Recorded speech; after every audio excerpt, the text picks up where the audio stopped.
Hello friends, ഇന്ന് ഞങ്ങളുള്ളതേ തിരുവനന്തപുരം പോത്തൻകോടിനടുത്തൊരു കാട്ടായിക്കോണം എന്ന് പറഞ്ഞ ലൊക്കേഷനിലാണ്. ഇതൊരു വില്ല പ്രോജക്റ്റിലാണ്. ഇപ്പോൾ ഈ ഇരിക്കുന്ന 750 ടാങ്ക് മാത്രമേ ഇവിടെ ഉണ്ടായിരുന്നുള്ളൂ. നമ്മളിങ്ങനെ ഒരു 1000 ടാങ്ക് ഇവിടെ സെറ്റ് ചെയ്തു.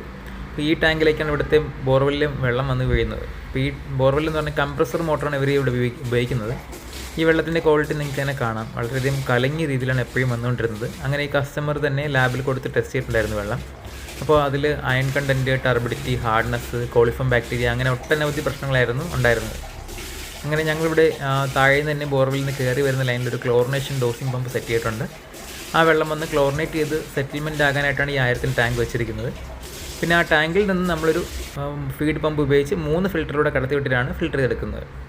അപ്പോൾ നമുക്ക് ആദ്യം ഈ ബോർവെല്ലിൽ ടാങ്ക് വെള്ളം ഫുള്ളായതിന് ശേഷമുള്ള വെള്ളത്തിൻ്റെ അവസ്ഥ ഒന്ന് കാണാം. എപ്പോഴും ഒരു കലങ്ങിയ അവസ്ഥയിലായിരുന്നു ഈ വെള്ളം കണ്ടുകൊണ്ടിരുന്നത്. എത്ര ദിവസം കിടന്നാലും തെളിയത്തില്ല.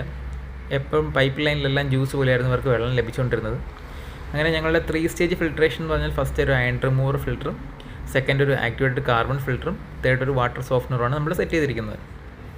അപ്പോൾ ഇനി നമ്മുടെ ഈ പ്ലാന്റ് എല്ലാം വെച്ചതിന് ശേഷം ലഭിക്കുന്ന ജലം ഈ വൈറ്റ് ടാങ്ക് മുകളിൽ തിട്ടപ്പുറത്തിരിക്കുന്ന ടാങ്കിലേക്കാണ് വീഴുന്നത്. ഇനി ആ ടാങ്കിൽ വീഴുന്ന വെള്ളത്തിൻ്റെ ക്വാളിറ്റി കൊണ്ട് നമുക്കൊന്ന് കാണാം.